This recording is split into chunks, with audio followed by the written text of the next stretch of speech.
Bonjour les amis, bienvenue sur PowerTrade, la chaîne des stratégies d'investissement simples et efficaces. Alors commençons, comme hier d'ailleurs, à regarder l'action Total Energy qui s'est distinguée, puisque le CAC s'est clôturé à la baisse, alors que Total Energy, elle, a cassé ce trend. Donc c'est assez intéressant à observer que le trend que je vous avais parlé hier devait être cassé pour espérer effectivement aller rejoindre les bandes Bollinger supérieures. Et bien écoutez, ce trend a été cassé aujourd'hui. Et bien espérons que la poursuite de la hausse, puisque je vous rappelle que en fait nous avions eu un signal ici, donc on a un très beau signal malgré ce petit retracement récent. Alors allons voir à présent un petit peu le détail du portefeuille débutant. Vous savez qu'on a commencé un portefeuille débutant il y a peu de temps, et justement ce portefeuille est constitué de revenus distribués par YouTube, et là on voit qu'on a 144,55 € de distribués. En fait, c'est des revenus estimés, mais qui tendent à être distribués, que nous devons donc forcément réinvestir. Et puis nous avons aussi des primes de parrainage que je vous avais montré précédemment. Donc si vous souhaitez revisionner les vidéos précédentes, je vous encourage d'ailleurs à le faire. Donc les 144,55 €, vous pouvez les visualiser donc dans le tableau. On a eu depuis le début de l'année 100 € de versés par des primes de parrainage Fortunéo. Et puis avec cet argent que nous avions touché un petit peu avant la fin de l'année, c'est-à-dire 350 € de primes de parrainage Fortunéo aussi, nous avons tout simplement investi ça en société Total Energy. Nous avions acheté 6 titres et ces titres ont encore monté donc aujourd'hui. Et la globalité de tout ça fait que depuis le début de l'année, nous avons gagné 76,94 % au total. À présent, jetons un coup d'œil sur le portefeuille PowerTrade, qui est un récapitulatif de toutes les actions que nous détenons en portefeuille. Aujourd'hui encore, rien n'a bougé sur ce portefeuille, et aujourd'hui, par rapport au début de l'année, c'est 12,96 % qui sont donc engrangés. Alors depuis le 1er janvier 2023, c'est 96 874 € de gagné. Alors regardons notre troisième portefeuille sur le compteur à pépettes. Et le compteur à pépettes nous montre que sur le trade en cours, sur le CAC 40, c'est 131 points de gagné. Et pour l'instant, c'est 2561 points qui sont donc engrangés sur le CAC 40 depuis le 1er juin 2022. Rappelez-vous, le CAC 40, c'est à 10 € le point, donc nous engrangeons un peu plus de 25 600 € de gains. Et pour ce faire, nous avons traité 41 fois gagnant et 40 fois perdant. C'est assez important, pour moi en tout cas, de trader avec un système qui ne vous fait pas perdre trop et pas non plus gagner trop souvent et puis ensuite perdre très longtemps. Donc là, on est dans un portefeuille qui est géré d'une manière équilibrée. Et on le voit sur la liste des trades que nous avons fait dernièrement. On voit que ça alterne entre du rouge et du bleu, et donc entre des trades gagnants et des trades perdants. C'est très important pour notre psychologie, pour notre fort intérieur de temps en temps aussi gagner quand même. Et surtout, ce qui est très important, c'est de gagner beaucoup plus de points quand on gagne que quand on perd. Évidemment, essayer de perdre le moins de points possible pour justement cumuler un certain nombre de points positifs sur tout le long de notre parcours. Alors, sur le DAX nous fait gagner 178 points sur le trade en cours, et c'est 3500 points qui sont donc engrangés depuis que nous traitons cet indice.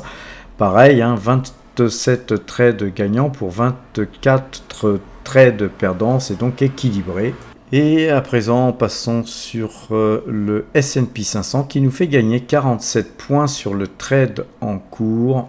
Et au total, c'est 663 points qui sont gagnés depuis que nous traitons cet indice. Pour ce faire, nous avons traité à part égale 22 trades gagnants pour 22 trades perdants. Et vous voyez qu'on a effectivement des trades équilibrés en termes de rouge et de bleu, hein, mais que globalement, eh bien, nous gagnons quand même beaucoup plus que nous perdons, et c'est surtout ça qui fait la réussite d'un système de trading. Alors tous les indices que je viens de vous présenter sont traités avec des algorithmes. On ira voir tout à l'heure les algorithmes, à quel point ils passent acheteur, à quel point ils repasseraient acheteur demain. Par contre, le Brent, lui, il est traité avec une simple moyenne de jours, 12 jours, paramétrée au cours de clôture. Et vous voyez que ce trade en cours nous fait gagner 1,07 pips et que sur le trade en cours, et que c'est 29,62 pips qui sont engrangés depuis que nous traitons le Brent, pour 16 trades gagnants et 8 trades perdants. Et là, on voit que globalement, avec le Brent, on a beaucoup plus de trades gagnants que de trades perdants, et c'est très bien comme ça. Mais voilà, nos algorithmes ne fonctionnent pas bien sur le Brent. C'est pourquoi on utilise la moyenne de jours, 12 jours. Alors à présent, regardons un petit peu. On vient de commencer sur l'euro-dollar. Donc c'est pas forcément quelque chose de très concluant tout de suite. Il va falloir beaucoup de données pour pouvoir affirmer que ça fonctionne aussi sur l'euro-dollar, notre façon de travailler. Et sur l'euro-dollar, c'est tout simple. On travaille avec autre chose que la moyenne 2 jours, 12 jours, bien qu'on pourrait aussi travailler avec elle, mais on travaille avec le parabolique SAR qui m'a l'air d'être un peu plus pertinent en termes de résultats. Alors le résultat est très faiblement négatif d'ailleurs, donc on va pas s'éterniser sur ce résultat plus que ça, et on va aller voir le total général. Et le total général du nombre de points encaissés sur ces 5 indices que vous avez ici sur la gauche nous fait gagner 6748 points. Donc j'aime bien recentrer tout ces gains et ces pertes sur un seul compteur qu'on appelle le compteur à pépette d'ailleurs, et de façon aussi à voir combien on gagne grâce à notre travail. C'est le fruit de notre travail qui nous fait gagner ces points, et ces points ça vaut de l'argent, puisque chaque point sur le CAC 40, je vous l'ai dit tout à l'heure, c'était 10 € le point, le DAX c'est 25 € le point, le futur S&P 500 10 € le point aussi, et puis alors après on est sur des CFD Brent à 9,30 € le point, et puis sur 100 CFD donc sur l'eurodoll et à 9,047 €. Et donc, mis à part ces 5 petits euros que nous perdons sur le dollar pour l'instant, puisque nous venons de commencer, globalement, depuis 13 mois que nous traitons l'ensemble de ces indices sur la chaîne PowerTrade, et que je vous montre tous les jours les points du lendemain. Donc, c'est pas quelque chose de pipeau où on vous dit j'ai fait ci, j'ai fait ça. Non, je vous donne les points et vous pouvez le vérifier le lendemain. Et avoir travaillé ainsi, notre système nous a fait gagner 122 490 € quand même. Alors, avant d'aller voir les graphiques et les points justement de retournement sur le CAC 40, le DAX et tout ça, je vous demanderai s'il vous plaît de me faire un petit pouce bleu pour encourager notre chaîne. Un abonnement si vous n'êtes toujours pas abonné, ça vous permet d'avoir des messages dès que la vidéo est publiée. Et puis partagez avec vos amis, car plus on sera nombreux au sein de notre communauté, plus ça sera forcément captivant, intéressant, surtout quand on fera des rencontres, puisque j'aime bien de temps en temps rencontrer certains d'entre vous, et donc c'est des choses qu'on fera de plus en plus à l'avenir. Plus on sera nombreux, plus effectivement il faudra faire des invitations un peu plus étoffées, de façon à ce que tout le monde puisse s'exprimer, poser des questions, etc. Alors regardons à présent les graphiques, puisque vous m'avez forcément fait un petit pouce bleu et que vous êtes abonné. Et retournons aux choses sérieuses, c'est-à-dire à quel point repasserons-nous acheteurs demain, notamment sur le CAC 40 pour commencer. Le CAC 40, lui, passerait acheteur si 7301 points étaient touchés demain. Et vous voyez, si ce point était touché, nous casserions ce trend par la même occasion. Donc c'est quelque chose de très intéressant à voir, hein, parce que ce trend là il est quand même bien fixé, et on sent que visiblement, hein, le CAC ne veut pas décoller, et donc surtout pour ceux qui ne sont pas en pause, on garde ses liquidités en attendant forcément un signal d'achat, que ce soit d'ailleurs algorithmique comme celui que je vous présente, ou une moyenne 2 jours, 12 jours, ou peu importe votre système. L'intérêt de travailler avec un système, c'est que justement, ça nous permet d'être patient et d'attendre. Par exemple, vous voyez là, sur le DAX, on a la même configuration, on a un trend, et tant que les cours ne cassent pas ce trend, et qu'on n'y reste pas d'ailleurs en clôture, forcément, force est de constater qu'il y a une pression baissière. Bon, ceux qui n'aiment pas l'analyse graphique, eh ben, ils vont toujours contredire ce genre de choses, mais force est de constater que tant que ce trend il n'est pas cassé, eh bien les cours ne cessent de descendre, personne ne peut le contester. Et quand on a un système, que ce soit une moyenne mobile ou un système algorithmique comme celui-là, quand ça passe acheteur, eh bien tout simplement on y va, et ça nous permet de patienter avant d'acheter. C'est surtout ça qui est très important, car la patience est mère de toutes les vertus. Alors le DAX, lui, il passerait acheteur demain si 15 841 points étaient touchés demain. Le S&P 500, lui, passerait acheteur demain si 4 434 points étaient touchés. Et en attendant de regarder le Brent, hein, le graphique du Brent et de l'euro-dollar, on voit là notre travail, hein, le fruit de notre travail algorithmique, un peu erratique, je le reconnais, mais avec quand même un trend haussier, avec nos fameux 6748 points de gagnés depuis 13 mois. Et les amis, faire du money management, c'est aussi s'étudier, regarder comment on travaille, combien on gagne, combien on perd, et surtout de représenter ça d'une manière graphique. Et si vous avez un graphique qui monte, il n'y a aucun problème. Par contre, si vous avez un graphique qui pique du nez, remettez-vous en question immédiatement, les amis. Donc voici l'euro-dollar, et l'euro-dollar, lui, est bien vendeur, hein. On a les paraboles XR qui sont, vous voyez, en rouge au-dessus des cours, et donc c'est vraiment donc le signal de vente par excellence. Rappelez-vous, hein, c'était vendeur depuis ici, on a fait que baisser.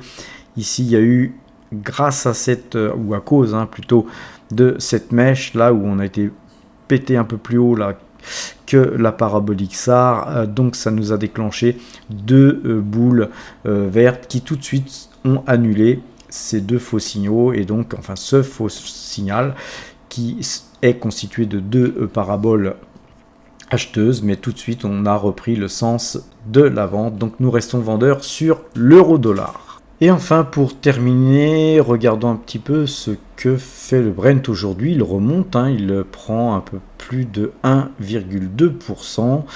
Donc, belle journée pour le Brent. Cependant, il reste toujours vendeur. La moyenne 2 jours, 12 jours. La moyenne 2 jours, la rouge, là, que vous voyez, a bien croisé cette moyenne bleue, la 12 jours.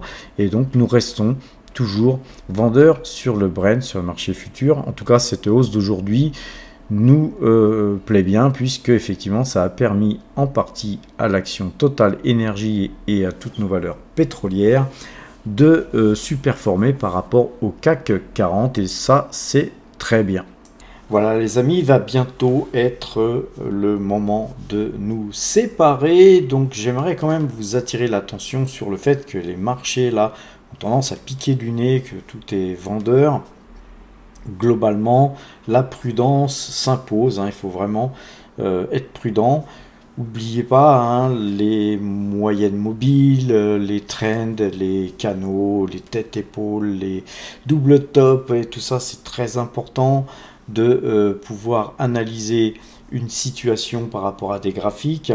Mais ce qui est encore plus important, c'est d'être en capacité de pouvoir gérer vos erreurs quand vous faites des erreurs. Tout le monde fait des erreurs, j'en ai même à mon compte un certain nombre relativement très important. C'est pas grave de faire des erreurs, ce qui est grave, c'est de ne pas savoir les gérer. Surtout, et vraiment surtout, dans la finance, puisque c'est de l'argent qui est en jeu. Donc c'est un petit peu comme les gens qui travaillent dans les hôpitaux. On n'a pas le droit à l'erreur, sans quoi c'est la mort, tout simplement, ou des blessures graves. Donc, je vous encourage à avoir du money management, à vous étudier, à regarder votre résultat, à vous analyser pas seulement en termes de performance, en termes de combien vous gagnez, mais surtout en termes de capacité justement à vous améliorer. Et c'est toujours très important de s'étudier, d'étudier sa propre personnalité, puisque si vous ne vous connaissez pas, vous risquez un jour, vous pouvez très bien travailler pendant 10 ans très bien, mais vous risquez un jour de faire des erreurs graves et reperdre même bien plus que ce que vous avez gagné si vous n'avez pas de money management. Donc très important de pouvoir quantifier les actions que vous faites. Alors les fichiers Excel, hein, le tableau que je vous montre tous les jours, voilà, tant qu'on est sur une courbe on va dire ascendante des gains, et puis que depuis de nombreuses années vous faites ça, vous continuez dans ce sens, il n'y a aucune raison de changer quoi que ce soit. Par contre, dès que des signaux s'amoncellent et que vous voyez vos courbes s'inverser, effectivement il faut se poser des questions. La meilleure des choses à faire souvent, c'est de réduire la voilure, c'est parfois de prendre des vacances et de se retirer du marché. Il y a beaucoup de choses à faire, hein, mais c'est des choses à faire en fonction de votre propre personnalité. Ça, c'est des choses que je peux souvent vous conseiller, mais on est tous différents. Donc à partir du moment où on est tous différents, on ne peut pas gérer nos erreurs de la même manière, mais c'est très important de, ceci dit, prendre conscience de ces erreurs. Et les graphiques sont souvent géniaux pour ça, parce que ça nous permet de pouvoir voir énormément de choses sur la façon dont on travaille, mais aussi tout simplement sur des valeurs sur lesquelles on travaille.